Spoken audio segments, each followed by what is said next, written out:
manatitra ny arahaba tomboky lasy tomboko vavy tonga soa indray atao anatin'ny fotoana ny fampalalam-baovao ny MBS ianao izao alina izao asainam-panajana renao anaraka izany hatramin'ny farany nandalo tao Marovoay Andriamatoa Marika Ravalomanana androany ary ny saotra ny mponina tao an-toerana satria anisan'ny tanàna nazahoan'ny vato tsara teto amin'ny nosy ny tao Marovoay nandritry ny fifidianana ny 7 Novambra lasa teo maro ireo olona tao an-toerana no tonga ny aona taminy na dia tampoka ihany aza ny fandalovany tao Marovoay.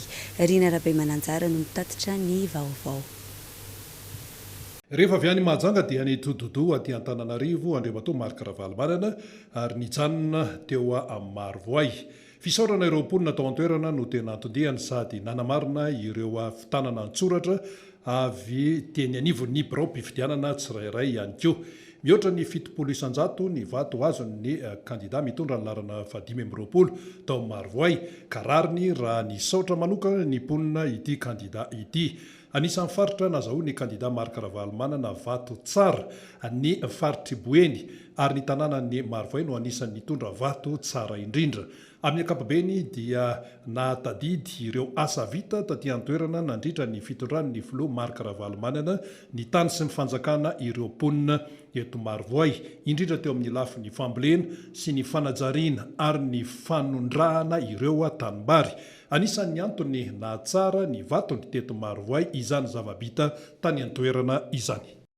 Ny fifidianana tonga eny amin'ny Seny Alarobia ny 9 isanjato ireo voka mpifidianana voangona teny amin'ny SRMV no amafisy ny filohan'ny Seny androany fa ny 20 Novambra voatapitra ny fepitaona ikirakirana ny voka mpifidianana eo anivon'ny ity birao mahaleo tena misana ny fifidianana ity ary amoahana ny vokatra vonjimaika. Tsy afaka ny anafoana ireo birao mpifidianana nahitana tsy fahatomombanana na anomalia kosa ny eo anivon'ny Seny fa ny HCC no tompony teny farany amin'izany. Edena Eliasy Manora Andriamalala.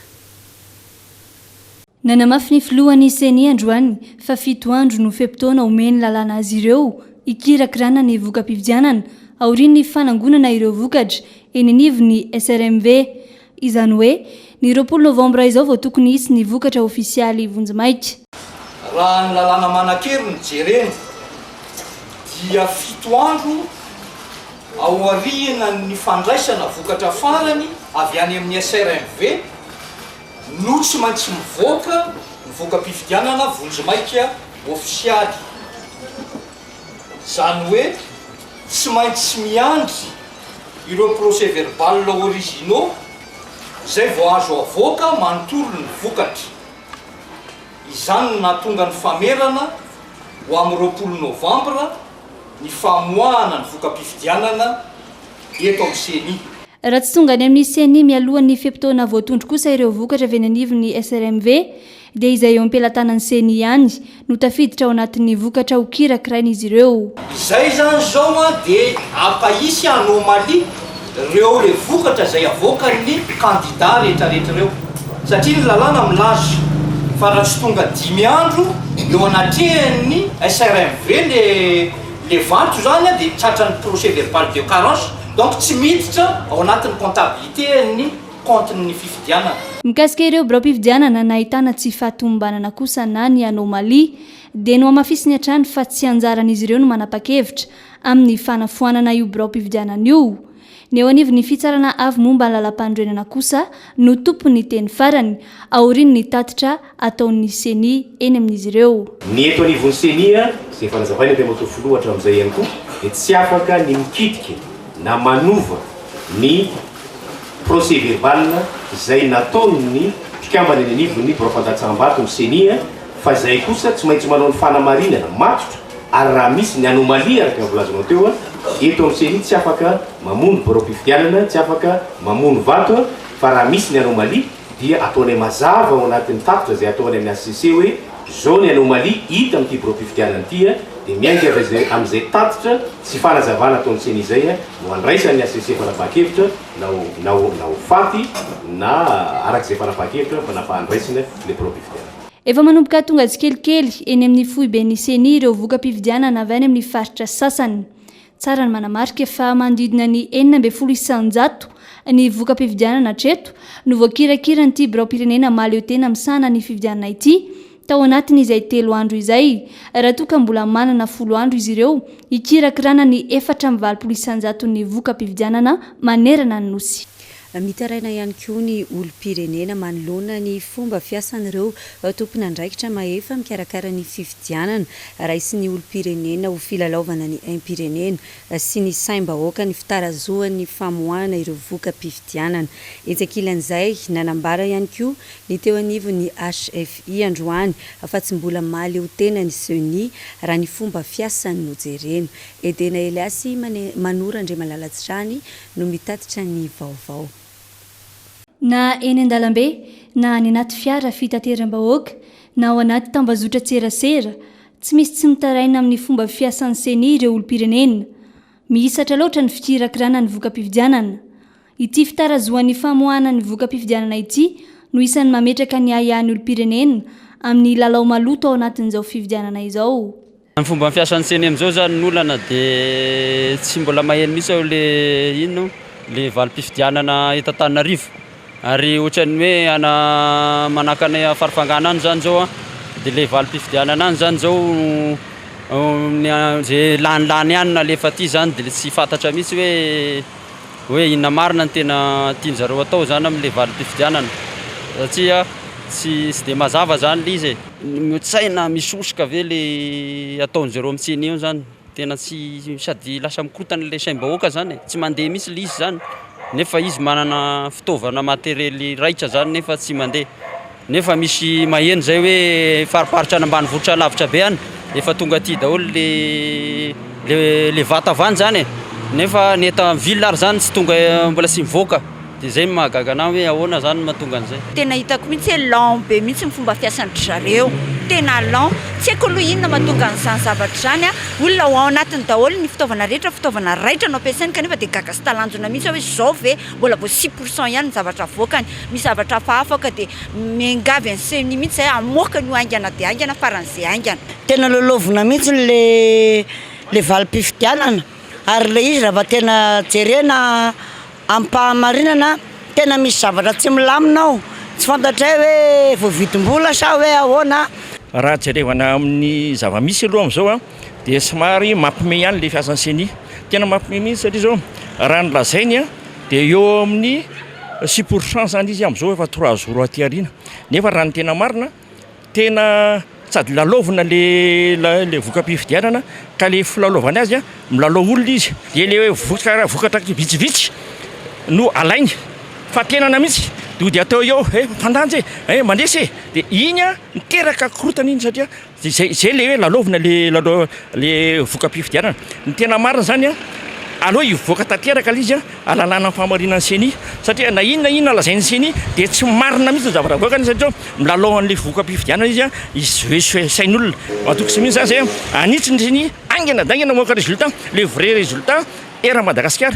Fahitako amin'ny fomba fiasan'ny CENI zany zao dia tena miraikitra be mihitsy fa za zao avy any Ambatondrazaka zao tonga tandroany maraina dia n'olona any amin'ny faritra misy anay zany dia tena mitebiteby mihitsy amin'ny famohanany valim-pividianana ka ny angatanay zany amin'izao fotoana zao zany ny ao amin'ny CENI mba vory ny valiny marina sy mahafapo an'olona rehetrarehetra satria safidim-bahoakany io ankoatr'izay ihany koa nanambara ny profesora Manantsoa Victor mpikambana eo anivon'ny sehatra tsy miankina iray fa mbola tsy mahaleo tena ny CENI raha toa ka tsy mahafeny asany araka ny lalàna.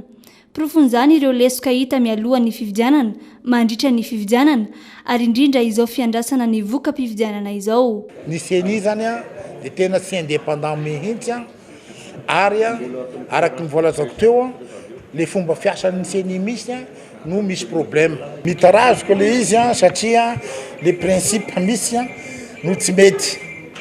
Le principe zany raha ny firenena mandroso dratrany amin'ny bureau de vote dia avy hatrany tonga dia mivoaka fantatry ny be sy ny maro ny résultat hatrany amin'ny bureau de vote dia azo akambana avy hatrany dia zavatra zay dia fantatra an'le tao ary ariva ihany andeha amin'izao teknika amin'izao teknolojia misy zao zany azo atao zay sy nandray an'izany ny seni sy nandray an'izany ny fitondram-panjakana fa mbola le fomba fiasa hatramin'izay a le hoe a bureau de vote ao amin'ny bureau de vote ao dia araky teneny hoe misy mampisalasala be dia be dia avy eo a mandeha any amin'ny commune dia ao eo amin'ny commune dia mandeha aty amin'ny CRMV dia hitasika fa hoe mampisalasala bebe koa ny fitondran'izay satria miova eny an-dalana zany a le izy fa raha ohatra ka hoe avy ao amin'ny bureau de vote no certifié ny membre de bureau de vote dia tonga dia mandeha aty amintsika aty azo atao zany a amin'izao fotoana izao dia iny a no valorisena dia tsisy problème le zavatra raha rivany any a dia azo a ny voka-pifidianana. Androany nitondra tsikera momba ny fanomanana ity fifidianana ity ireo anivo ny etsika ho an'ny fanondrenana ifotony ny ainga tany amin'ny lisym-pifidianana izany ary mipaka tany amin'ny fomba fikirakirana izao voka-pifidianana izao. Mbola ijany eo amin'izay ako ny fifidianana izay hatrany isika birao-pifidianana miisa 537 amin'ireo birao-pifidianana 2 alina mahery no nanaovany sampanasa safidy fanaraha-maso mandritry ny fifidianana na tratra raiky amin'ny 20 isan-jato ny tany mpandraisany olo-pirenena mifidy tao amin'ny faritra fito misy ireo birao-pifidianana ireo ny tsy fahatongava ny fitaovana ampiasainy amin'ny fifidianana raha-potoana kosa ny isan'ny lesoka tao anatin'izay etena Eliasy Randrana. Narakitra birao-pifidianana misy 537 ny sampana safidy nandritra ny fanaraha-maso ny fizotry ny fifidianana ny 7 novambra teo. Ny 19 isan-jaton'ireo birao-pifidianana no nisokatra tamin'ny 9 ora maraina raha toka tamin'ny 9 ora maraina vao nisokatra ny 430 isan-jato. Antony io fahatarana io ny tsy fahatongava ny fitaovana ampiasaina ao anatin'ny birao-pifidianana. Etsakilan'izay 420 isan-jato no nahitana solotena ny kandida raha toka 9 isan-jato no tsy nahitana izany tany amin'ireo birao fandatsaham-bato ireo. Nahitana olana maro samihafa ihany koa nandritra ity andro ny fifidianana ity araka ny fanadihadiana nataon'ireo sampana safidy ireto hatrany. Tamin'ireo birao-pifidianana rehetra anaranay maso dia nisy ny fitarainana le hoe misy olona eo amin'ny ray ka hatramin'ny 10 no tonga tany amin'ny birao fandatsaham-bato andeha hifidy nefa tsy afaka mifidy satria tsy tao anaty lisym-pifidianana. Zay zany ny zavatra hitanay tamin'ireo birao fandatsaham-bato. Ny zavatra hita koa dia hoe mbola misy ireo birao fandatsaham-bato nahitana karatra mpifidy be dia be zany hoe tsy voazara zany ireo kara-pifidianana ho an'ny birao-pifidianana sasany. Dia ny dikan'izay hoe raha misy zany ny karazana hoe recommandation hoe zatra tokony atao manaraka ny voalohany indrindra zany dia ny fizarana an'ireo kara-pifidianana ireo. Atreo moa zany azontsika atao raha ny lalàna no resahana fa tsika tsy afaka miditra amin'ilay hoe fisokafana noho ny lalàna izay mifehy fifidianana amin'ity taona 2020 sy 2020 fa farafaratsiny zany mba zaraina ireo kara-pifidianana izay mbola tavela ao amin'ireo birao fandatsaham-bato. Ny kiatona talohany tamin'ny 5 ny 9 isan-jato ny birao-pifidianana nanaovany ireto sampana ireto fanaraha-maso sy fanadihadiana. Ny 13 isan-jato no nikatona talohany tamin'ny 7 mahatratra 500 ireo vokatra feno azon'izy ireo tany amin'ireo birao fandatsaham-bato misandrahaka amin'ny distrika 13 ao anatin'ny faritra 7 eto Madagasikara. Nitondra tsikera sy fanatsarana ao anatin'izao fifidianana izao ihany koa ny sehatra mpanara-maso ny fifidianana KMF Knoe Androany voafehy ny fanajana ny faneho-kevitra na dia niteraka fifampiantsiana ady aza izany. Ezekilan'izay teboka maro no mila tsaraina amin'ny fifidianana manaraka toy ny fanafoanana ny karatry ny mpifidy izay mampisavorovoro ary mampiroborobo ny osika ihany koa. Atsaraina ihany koa ny lisym-pifidianana satria maro ny lesoka hita tao anatin'ity fifidianana ity. Tokony mahafeny andraikiny ireo mpikambana eo anivo ny birao fandatsaham-bato sy ireo mpikirakira ny voka-pifidianana ary farany mila atosika mafy ny fanabeazana ny olo-pirenena. Io no tatitra voalohany nataon'izy ireo androany niaraka tamin'ny Liberté 32 sy ny Safidy Madagasikara. Ny 7 10 novambra izao kosa no anaovana ny fanambarana ofisialy mikasika ny voka-pifidianana tamin'ny fifidianana ny 7 novambra lasa teo. Ivadika lafim-baovao hafa kosa isika. Nisingerina tamin'ny alatsinainy 9 novambra lasa teo ny 17 taona na mainy rovana Antananarivo. Hatramin'izao tsy mbola fantatra mazava ny antony fahamaizana ary tsy mbola vita tanteraka ihany koa ny fanarenana. Ho fanamariana ity daty ity sy ho fahatsiarovana ny fahamaizan'ny rova ary dia nisy nanomboka ny alatsinainy teo ny fampiratiana sary maneho ny tantaran'ny rova sy ny vakoka malagasy tao amin'ny ivitoeran'ny IKM Antsavola. Jessica Miray sy Manora Andriamalala. Tany amin'ny taona 1990 no natsanga ny mpanjaka Andrianjaka ny lapan'ny Manjakamiadana. Mbola vita tamin'ny azo tanteraka ny fotodrafitrasa tamin'izany satria ny Matiany no mipetraka amin'ny tranovato. Taty amin'ny fitondran'ny mpanjaka Ranavalona faharoa kosa vao nisy ny fanavaozana izay natao ny Jean Laborde tamin'ny taona 1990. I James Cameron, missionnaire sy architecte anglisy kosa indray no namono vato ny lapa avy eo. Tsy ny rova akory no antsoina hoe Manjakamiadana fa ny lapa mijoalajoala io ihany satria samy manana ny anarany avokoa ny lapa ao anatin'ny rova. Rovana Antananarivo kosa no iantsoina azy. Ny Manjakamiadana karazana salon d'apparat zay zany netsonina zany hoe rehefa nomezana azo ny mpanjaka vavy tamin'ireny fotoana reny zany dia natao tao reny zany lasa vakoka rehefa avy eo hoe ino ny tsy dian'ny olona hoe zao natao hoe Manjakamiadana fa tsy hoe ny rova tsy hoe Manjakamiadana fa rovana Antananarivo no tena izy fa Manjakamiadana anaran'ilay lapa zany fa tsy Manjakamiadana rery ny lapa fa misy lapa mbola manana maizy azy akoatra ny Manjakamiadana anisan'izany Besakana izay hitantsika ty arina ty dia nisany Mahitsela Fanjaka dia misy koa ny Fito Mendalana sy akoatra ny fasan'ny mpanjaka vavy sy ny mpanjaka lahy. Noho ny antony tsy mazava nefa hatramin'izao dia may ny rovana Antananarivo ny 9 novambra 2020 sy 700. Izany hoe 13 taona izay. Hatramin'izao anefa tsy mbola vita ny fanarenana. Nisy ny fampiratiana ny sarin'ny rova sy ny vakoka malagasy tamin'ity herinandro ity tao amin'ny ivitoeran'ny IKM Antsavola izay tsy farana raha tsy ny 17 ny volana novambra izao. Natao ny fampiratiana mba hamelona indray ny tadidy sy ny tantara izay efa mihalefy laza amin'ny tanora. Ahitana fampiratiana aloha voalohany indrindra momba ny vakoka malagasy amin'ny ankapobeny dia nitoy tamin'ny famelabelaran-kevitra ny arana tamin'ny fikambanana mamoa ela.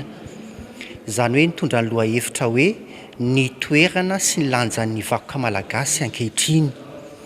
Ny ezana moa ny velabelarina io mba ahitana hoe aiza aiza tokoa ny fahatsapantsika malagasy hoe ny toerana misy ny vakoka malagasy amin'izao fotoana izao. Mbola misy lanjany ve sa efa averan-javona fotsiny. Dia ny fampiratiana moa mitohy hatramin'ny 17 ny volana novambra. Dia izay no hetsika lehibe anisan'ny nataonay mba ho atsiarovana an'izay. Efa nisy ihany moa ny fanamboarana ny rova tamin'ny taona 2010 ka hatramin'ny taona 2020. Saingy nijanona indray izany ka izao mbola tsy vita izao ihany. Vavolombelon'ny tantara nefa izy ireny ary vakoka tsara ho fantatry ny taranaka faramandimby. Dia izay ihany koa no entina manakatona ny fotoanan'ny fampahalalam-baovao amin'izao alina izao isaorana ianao tany tokantrano niaraka taminay hatramin'ny farany dia mirary farany herinandro mahafinaritra ho antsika rehetra ary mamehy fotoana amin'ny alatsinainy toy izao indray. Veloma tompoko.